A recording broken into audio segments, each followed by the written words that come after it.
Bismillah. Assalamualaikum warahmatullahi wabarakatuh. Alhamdulillah, wassalatu wassalamu ala rasulillah wa ala alihi wa sahbihi wa man walah, wa ba'd. Saudara-saudariku dimanapun Anda berada, Alhamdulillah hari ini sudah sampai hari Senin 5 Syawal 1442 Hijrah. Alhamdulillah, semoga kita disampaikan dalam keadaan yang lebih baik, diberi kesempatan untuk menyempurnakan siam sunnah kita. Barangkali sudah ada yang mulai hari ini ya, di 6 hari puasa di bulan Syawal itu. Bagi yang belum mulai juga kita nanti ada masih waktu terbentang untuk bisa menekuni sunnah Nabi ini yang datang setahun sekali.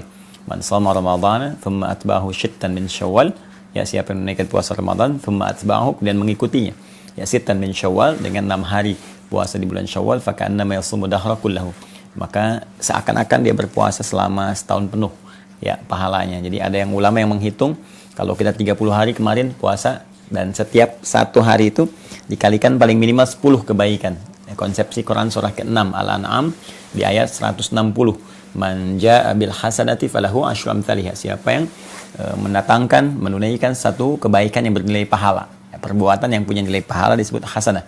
Ya falahu asyru amsalihha, maka dia mendapatkan 10 kali lipat. Jadi kalau kita 30 hari puasa minimal kalikan 10 dari nilai puasa kita, bukan dari ibadahnya ya. Yang sholat, yang zakat itu puasa dengan ibadah yang detil lagi pahalanya lebih banyak lagi. Kalau kita ambil sehari 10 kali 30 berarti 300 kan? 30 hari kali 10 300. Terus tambah 60, tambah 6 lagi ya. 6 hari puasa bulan Syawal kali 10 lagi. Maka 60 jumlahnya. 300 tambah 60 360. Maka benar kata Nabi, kalau orang tambahkan 6 hari seakan-akan dia pahala puasa yang mendapatkan sepanjang masa, setahun penuh. Ya, dahar itu setahun penuh.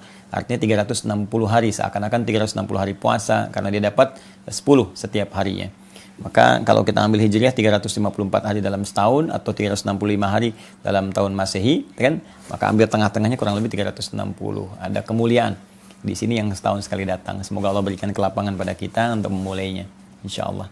Hari ini saya akan coba melihat beberapa pertanyaan-pertanyaan teman-teman yang saya janjikan dulu untuk setidaknya dijawab dalam satu kelenggangan ya. Kalau kita lagi baca kitab atau yang lain, ada waktu kita bisa jawab. Bersama saya ada di Ahmad juga loh. Ahmad, Assalamualaikum. Sini, mau jawab pertanyaan sama Bu ya?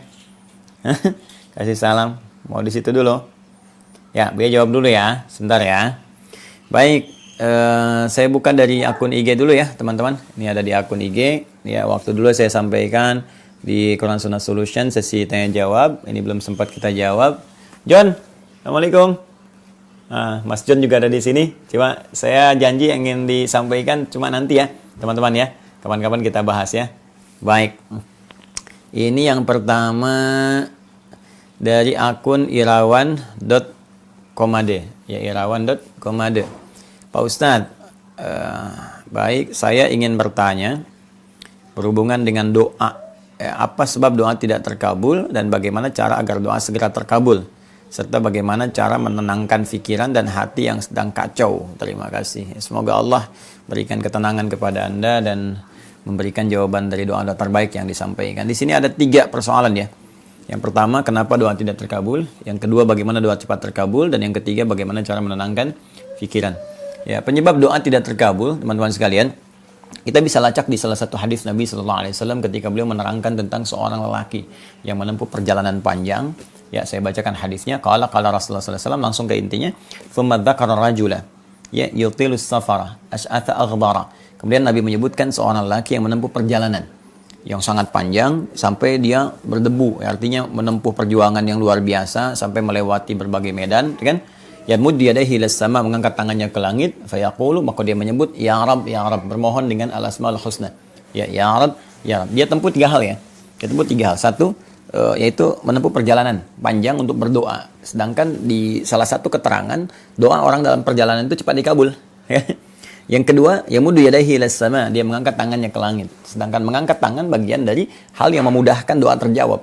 Ya, ada hadis lain mengatakan innallaha hayyun karimun. Sungguh Allah itu hayyun, maha pemalu, karimun, maha mulia.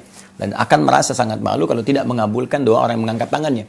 Ya, ketika ditanya oleh seseorang, ya Rasulullah, ya apakah doaku, kurang lebih bahasa kita ya, terkabul dengan mengangkat tangan ini bermohon kepada Allah? Ya, maka Nabi balik bertanya, bagaimana jika ada seorang menengadahkan tangannya kepadamu dan memohon sesuatu, apakah engkau akan berikan? Ya kata dia, aku malu kalau nggak ngasih. Maka kata Nabi, komen Nabi pertama, innallaha hayyun karimun. Sungguh Allah lebih pemalu daripada engkau, lebih mulia daripada engkau. Allah sang pencipta dan sangat merasa malu jika tidak mengabulkan permohonan hamba yang tengah menengadahkan tangan kepadanya. Ini hadisnya sahih, ya kan? Akhirnya yang ketiga adalah menggunakan al-asma al-husna. Ini kaidah yang ada di Quran surah ke-17 Al-Isra ayat 110. Qulin Allah awin ar-Rahman ayyama tad'u falahul asma al-husna. Sebut nama Allah kalau Anda punya persoalan, minta bermohon kepada Allah, sebut namanya atau Ar-Rahman atau juga falahul asma al-husna. Maka cari nama Allah yang sesuai dengan kebutuhan kita. Maka disebut dengan al-asma al-husna. Misalnya kita butuh rezeki, sebut Allahur Razzaq, gitu kan? Dan kita butuh ilmu, Allahul Alim, ya Allah. Butuh kesabaran, Allahus Sabar. Atau misalnya secara umum, kita ingin minta dengan menyebut nama Allah yang berjanji memberikan kebutuhan kita, merawat kita. Maka sebut namanya Rabb. Makanya di diksi Al-Quran seringkali ada narasi doa menggunakan kata Rabb. Rabbana atina fid dunya hasanah, Rabbana la tu'akhidna, Rabbana zalamna, itu menggunakan Rabb. Karena Allah berjanji dalam Al-Quran saat kita masih dalam kandungan usia 4 bulan, berkomitmen dan memohon kepada Allah. Allah mengatakan dengan kalimat Rabb ingin memenuhi kebutuhan kita sepanjang kita pun komitmen untuk mengesahkan, mentauhidkan Allah Subhanahu wa taala. Itu di Quran surah ke-7 Al-A'raf ayat 172. Wa idz akhadha rabbuka min bani adama min dhuhurihim dzurriyyatahum wa asyhadahum ala anfusihim alastu bi rabbikum. Ya, kemudian kita menjawab qalu bala syahidna. Ya, kita mengatakan kami bersyahadat ya Allah, Allah menjanjikan dengan Rabb. Makanya sering kita mengatakan ya Rabb. Dan orang ini melakukan ketiganya. Perjalanan jauh, kemudian mengangkat tangan, ketiga menyebut al-asma al-husna. Seharusnya doa dia 3 kali lebih cepat dikabulkan dari orang biasa. Tapi apa yang terjadi? Anna yustajabu lahu. Kata Nabi, anna yustajabu lahu. Bagaimana doanya bisa dijawab? Ya, ternyata penyebabnya adalah, ini yang paling luar biasa. Dia melakukan 3 hal yang mempercepat terkabulnya doa, tapi saat yang bersamaan, kata Nabi tidak berfungsi apa-apa. Ya, karena ada persoalan. Apa persoalannya? Mat'amu haram, makanannya haram. Mashrabu haram, ya kan? Minumannya haram. Malbasu haram, pakaiannya haram. Maghudhiya biharamin, perangkat hidupnya haram. Ya, ternyata yang haram-haram itu bisa menyekat hadirnya sesuatu yang harusnya Allah berikan kepada kita. Ya, saya beri contoh gini misalnya. Ya, kita kalau ada gelas ya. Gelas ya kan? Gelas itu kan ada atasnya ada tutupnya kan? Kalau ditutup. Kalau enggak kan semua masuk kan? Ya, tapi kalau kita tutup maka tersekat tuh, apapun yang mau masuk sulit. Kalau ringan, tembus. Tapi kalau keras, ya balik lagi mental. Ya seperti itulah cawan hati kita. Kalau kita bermohon dengan kebeningan, air bening masuk, susu masuk, kopi masuk, yang enak-enak masuk semua. Tapi ketika dia ditutup tuh dengan maksiat, tutup dengan maksiat, menutup. Kata Nabi di hadis Muslim, naktah sauda, mulai menutup. Ya, kalau masih ringan masih ada tembus dikit-dikit. Tapi kalau sudah berat, mantul lagi. Nah, maksiat ini, perbuatan dosa ini, itu yang menghambat kebaikan itu masuk dalam diri kita. Sedangkan Allah itu thayyibun, innallaha thayyibun la yaqbalu illa thayyiba. Allah itu maha baik, ya, tidak menerima kecuali dari yang baik-baik, dan tidak sampai kepada kita pun anugerah Allah karena Allah maha baik, enggak akan menyatu dengan yang kotor. Ya, jadi harus kita bersihkan dulu, harus dihilangkan dulu yang kotor-kotornya ini. Ya, karena itu maksiat, harta haram, ya kan? Makanan haram dan sebagainya itu tidak sangat sulit untuk mendatangkan jawaban dari doa, termasuk juga hidayah. Hidayah itu Allah berikan, cuman mental kadang-kadang. Ini yang menyebabkan telinga dengar adzan nggak peka, lihat orang sholat nggak ada getaran, kan? Yang tembus ke dalam jiwanya.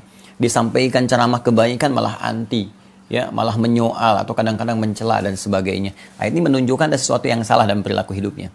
Maka apa yang harus dilakukan supaya doanya kemudian cepat terjawab? Yang pertama dia harus tobat dulu. Ya, tobat dulu, tobat kembali pada jalan yang benar, tinggalkan yang haramnya. Tinggalkan yang haramnya, tinggalkan perbuatan buruknya. Haram itu bisa karena perilaku anggota tubuh, misal mata menatap yang salah, telinga dengar maksiat, lisan bicara pada yang kotor, atau masuk lewat perut, ya, dari mulut lewat ke perut, ya, dari makanan haram tadi, ya, minuman haram, perangkat hidup haram itu tinggalkan. Ya, begitu kita tinggalkan, Allah pertama berikan ketenangan dalam jiwa kita. Nah, ketenangannya begitu ada, hadir dalam jiwa kita, nanti baru kita bermohon Allah kabulkan. Ya, kadang-kadang kita diminta untuk beribadah dulu untuk menutup dosa-dosa kita sebelumnya. Seakan ingin mengatakan gampang, doa dikabulkan itu gampang. Tapi kalaupun dikabul, sementara kamu masih banyak dosa, bagaimana menutupnya? Maka kita kadang-kadang dipacu untuk meningkatkan ibadah. Ya, orang tuh berhijrah kan, nggak langsung doa dikabul. Tiba-tiba kemudian malah yang terjadi 2 hal. Ya, satu dilatih untuk ibadah dulu, rajin dulu tahajudnya, rajin puasanya dulu. Terus tiba-tiba ada yang hilang. Ya, ke masjid mau tobat pulang hilang sendal. Ya, boleh jadi ya di sendal itu mungkin ada sebagian dulu yang kotor. Bukan di sendalnya, mungkin di harta yang lainnya. Ya, karena kamu sekarang sudah baik, yang haramnya Allah tinggalkan. Nah, persepsinya bisa jadi begitu. Ya, supaya diganti nanti dengan yang lebih baik lagi dari harta yang lebih baik. Kalau kita sudah menyadari konsepsi ini dan kita akan tenang ya dalam menyikapi ini semua, sudah mulai meningkat ibadah, ada halawatul iman, enak rasanya meningkat ibadah, sudah baik, ini tandanya tobat diterima. Jadi yang jelek-jelek tadi ditinggalkan, maksiat sudah nggak mau dilakukan lagi dari mata sampai dengan ujung kaki, ujung kepala sampai ujung kaki, kita tinggalkan. Nikmat ibadah ini tanda, kemudian taubat diterima.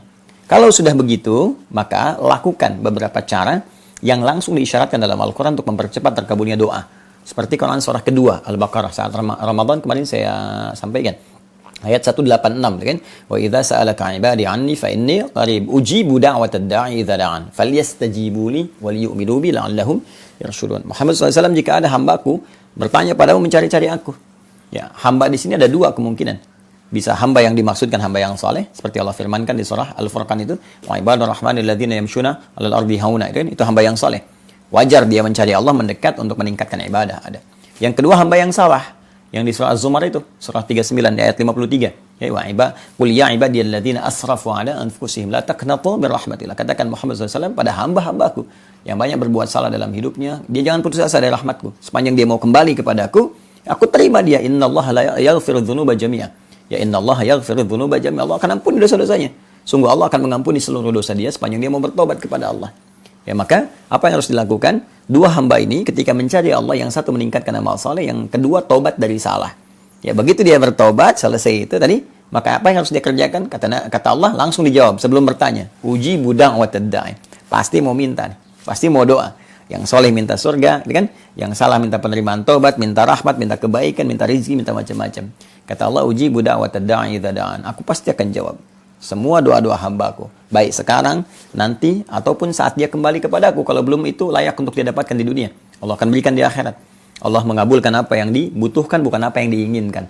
Kadang bukan kebutuhan kita sekarang, kadang nanti apa yang kita harapkan itu Allah berikan sesuai dengan aspek yang bisa meraih kemaslahatan untuk kehidupan kita. Maka kalau ingin cepat dikabulkan, ya falyastajibu li, maka cepat respon seruanku, kata Allah. Ya, kita menuntut hak dari Allah, tapi hak Allah nggak kita selesaikan. Maka kalau kita pengen cepat dikabulkan, cepat pula respon surat Allah. Secepat kita merespon, secepat itu pula Allah memberikan jawaban kepada kita. Karena itu Allah uji dalam sehari, ya, diseru kita oleh Allah lewat suara muadzin salat misalnya. Ya, coba direspon nggak? Nah, sekarang biasakan. Zuhur respon, asar respon, maghrib respon, isya, subuh, bahkan kalau bisa lebih cepat merespon. Subuh 4.35, ya, Anda siap-siap dari jam 4 misalnya kan. Nah, itu ketika Anda menyiapkan lebih dari semestinya, dituntut 4:30, tapi jam 4 siap-siap, maka Allah pun akan berkenan mengabulkan lebih cepat dari apa yang Anda bayangkan. Jadi kalau ingin cepat doa dikabulkan, latihan meningkatkan amal soleh, itu kuncinya. Ya, amal soleh itu kalau ditingkatkan, takwa namanya. Takwa itu latihan untuk meningkatkan amal soleh, sehingga ada hasil kedekatan dengan Allah. Makanya turunan takwa itu amal soleh. Dzalikal kitabul raiba fihi hudal lil muttaqin. Siapa muttaqin? Orang takwa. Alladzina yu'minuna bil ghaib wa yuqimunas shalah, latihan salat. Wa mimma razaqnahum yunfiqun, latihan infak. Walladzina yu'minuna bima unzila ilaik, latihan interaksi dengan Al-Qur'an. Nanti kalau takwanya meningkat, termasuk saat puasa kemarin, kan ujungnya takwa. Ya ayyuhalladzina amanu kutiba alaikumusshiyam kama kutiba alal ladzina min qablikum la'allakum tattaqun. Takwa kan? Nah, kalau takwa sudah meningkat, apa yang terjadi? Nah, konsepnya di Quran surah 65. Ya, di akhir ayat kedua sampai ketiga. Wa may yattaqillaha yaj'al lahu makhraja wa yarzuqhu min haitsu la yahtasib. Siapa yang bisa meningkatkan takwanya, Allah berikan jalan keluar, solusi dari setiap persoalan yang dihadapi. Bahkan terkait rezeki didatangkan dari sisi yang tidak dia duga. Sampai nanti kalau masuk ke ayat keempat selanjutnya, wa may yattaqillaha yaj'al lahu min amri yusra. Kalau dia bisa meningkatkan lagi, maka semua sisa aktivitasnya dimudahkan oleh Allah. Mudah. Ya, wal yu'minu bi. Tapi harus yakin, kembali ke Al-Baqarah 186. Harus lakukan dengan iman. Jadi ada orang bekerja kebaikan tidak dengan iman, ada yang dengan iman. Yang dengan iman itu lakukan karena Allah. Semua niat lillah, karena Allah perintahkan. Jangan cuma mengejar target dunia. Ya, saya bangun relasi berbuat baik pada dia supaya punya akses ke sini, punya kedudukan bisa terangkat. Motifnya hanya cari perhatian manusia gitu kan. Nah, kalau itu ya nggak ada bedanya dengan yang nggak beriman. Banyak yang belum beriman pun, yang belum beriman banyak begitu. Ya, istilah manusia cari muka kan, walaupun mukanya udah kelihatan. Ya, cari perhatian dan sebagainya. Lakukan karena Allah. Itu ihsan namanya. Di hadis Muslim, nomor hadis ke-8, an ta'budallaha ka'annaka tarahu fa illam takun tarahu fa innahu yarak. Ya, maka kembali ke Quran surah ke-2 ayat 186, la'allahum yarshudun. Nanti kalau mereka sudah menyadari itu semua, sudah merasakan kenikmatan, mereka akan mendapatkan kenyamanan dan petunjuk dari Allah. Baru bisa membedakan, oh ini nikmatnya ibadah. Nikmatnya doa dikabulkan. Jadi satu taubat dulu, yang kedua tingkatkan amal saleh, terus lakukan dengan yakin iman kepada Allah, dan lihat nanti perubahan apa yang terjadi. Ya. Dan yang terakhir, bagaimana menenangkan pikiran dan hati yang sedang kacau. Baik, saya ambil ke sisinya dulu ya, ke sisi ketenangannya dulu. Quran surah 13 ayat 28. Nggak ada cara lain menenangkan jiwa kecuali dengan zikir. Ala bidzikrillahi tatma'innul qulub. Kata Allah, ketahuilah, yakinkan pada dirimu, dengan meningkatkan zikir kepada Allah, itu akan berdampak pada ketenangan hati. Zikir itu segala aktivitas yang mengingatkan kita dengan Allah. Ya, karena itu doa itu disebut zikir. Quran surah ke-7 ayat 205. Wadhkur rabbaka fi nafsika tadarruan wa khifatan wa dunal jahri minal qaul. Ayo kamu berdoa kalau punya masalah, sebut nama Allah. Tapi segenap jiwamu, dengan cuma di lisan, segenap jiwamu dengan khusyuk, dengan penuh harap. Makanya saat berdoa kita cenderung tenang, walaupun solusi belum datang pada saat itu, tapi ketenangan ada. Karena tertumpahkan apa yang dirasakan, ya keluar dari keadaan jiwa kita. Maka tapi minta sepenuh jiwa supaya merasa lebih nyaman. Ya, kemudian baca Quran itu zikir. Quran surah 15 ayat 9. Inna nahnu nazzalna dzikra wa inna lahu lahafidhan. Kami telah turunkan Al-Quran sebagai zikir. Jadi kalau sedang tidak tenang, ya alih-alih melakukan hal yang tidak positif, lagi bikin status yang enggak jelas, lebih baik wudu, buka mushaf, ada kiblat, itu ada ketenangan. Ya, kemudian ya kalimat thayyibah, sebut misalnya subhanallah, alhamdulillah, zikir, Allahu akbar, astagfirullah, istighfar, rabbana la tu'akhidna in nasina wa akhtana, ya rabbana zalamna anfusana, ya rabbana, misalnya apa yang kita bisa sampaikan, mohon kepada Allah dengan zikir-zikir terbaik, atau subhanallah, alhamdulillah, Allahu akbar, istighfar, astagfirullah. Nah, itu termasuk zikir. Quran surah keempat ayat 103. Fa idza qadaytumus salata fadhkurullah. Jika Anda telah tuntas mengerjakan salat, berzikirlah kepada Allah. Kita ucapkan subhanallah, alhamdulillah, Allahu akbar. Itu memberikan ketenangan pada jiwa. Boleh saat gelisah pun kita sampaikan itu. Dan puncaknya salat. Ya, karena salat itu puncak dari zikir. Istighfar ada dalam salat, subhanallah ada di salat, alhamdulillah ada di salat, Allahu akbar ada di salat, ngaji ada di salat, ya doa ada di salat. Yang semua tadi ada di salat. Ya, makanya ketika Anda menunaikan salat itu bagian dari zikir. Quran surah ke-20 ayat 14. Innani anallahu la ilaha illa ana fa'budni wa aqimis salata li dzikri. Saya Allah, enggak ada Tuhan selain saya, kata Allah. Ya, maka buktikan engkau menuhankan aku dengan menyembahku. Caranya tunaikan salat sebagai zikir kepadaku. Jadi ambil wudu, kemudian setelah itu kita salat, kalau bisa ke masjid, salat 2 rakaat tahiyatul masjid, ya, atau misalnya salat wudu, atau sesuai misalnya waktunya, bisa ke duha atau yang lain, tunaikan dan penuh harap kepada Allah. Itu cara terbaik untuk menenangkan jiwa. Jadi 3 ini kita simpulkan, setelah taubat kepada Allah, tingkatkan amal soleh dan perbanyak zikir dengan menunaikan amal soleh tadi. Nah, semoga dengan itu insya Allah terlengkapi dan diberikan kemuliaan oleh Allah Subhanahu wa taala. Baik, kurang lebih demikian akun irawan.komade ya. Satu lagi. Assalamualaikum, waalaikumsalam warahmatullahi wabarakatuh. Dari akun Murlasnita, saya mau tanya obat herbal rempah pH7 di mana bisa membelinya buat ibu saya yang sedang sakit masa pemulihan dari COVID. Izin disampaikan, rempah pH7 nggak dijual, tapi dibagikan secara gratis. Sekali lagi ya, tidak dijual, tapi dibagikan secara gratis. Ya, kamera nggak usah ngikutin saya mau nunjukkan aja. Ya, alhamdulillah bersamaan dengan adzan mudah-mudahan berkah. Nah ini teman-teman, ini dia rempah pH7 ya. Dan ada tulisan tidak diperjualbelikan, khusus untuk lingkungan internal. Internal itu maksudnya yang pengen, ya, bukan lingkungan kita, enggak. Yang pengen nyampaikan, ya. Nah, jadi tinggal teman-teman ngajukan saja. Kemana ngajukannya? Ini sambil adzan saya jawab ya, teman-teman. Nanti kita berhenti di satu pertanyaan ini karena tanggung. Bismillah. Nah ini ada namanya Ustadz Fadil yang bertanggung jawab. Baik, terkait dengan pH7. Nah, ini dia nomornya. Saya sampaikan ya, teman-teman bisa save nomornya. Bismillah. 0812 ya, 0812 1091 2570. 0812 1091 2570 ya. Insyaallah. Saya ulang ya, 0812 1091 2570. Namanya Ustadz Fadil, beliau koordinator ya untuk pH rempah 7. Bisa juga minta lewat web Quantum Akhir ya. Sampaikan di situ permohonan, nanti dicek ke beliau, tapi cuma nerima WA ini ya, message ya. Nggak nerima telepon ya. Nggak nerima telepon, cuma WA message. Kalau telepon nanti tiap hari terus ya, karena banyak nanti. Nanti ketika Anda kirim pesan, automatically langsung tersambung jawaban bagaimana perangkat yang harus kita lakukan. Biasanya nanti Anda ditanya daerah mana, masukkan data, lalu kirim ongkos kirim aja. Ongkos kirimnya berapa ke situ, ya. Dari ongkos kirim ini nanti kemudian dipaketkan ini sampai ke kita. Assalamualaikum Mas Ahmad. Muhammad sudah datang. Sini, kita dadah dulu. Assalamualaikum. Sini Bu ya. Ini Bu ya. Mau di situ dulu. Baik, kalau begitu kita akhiri dulu teman-teman sekalian. Ahmad sudah ada di sini, John juga ada di belakang, tapi Johnny nanti lain waktu saya perkenalkan, masih sibuk. Assalamualaikum John. Kasih suaranya dong sama pemirsa. Assalamualaikum. Alhamdulillah. Nanti kita sambungkan teman-teman. Allahu akbar, Allahu akbar. Subhanakallahumma bihamdika asyhadu an la ilaha illa anta astaghfiruka wa atubu ilaik. Assalamualaikum warahmatullahi wabarakatuh.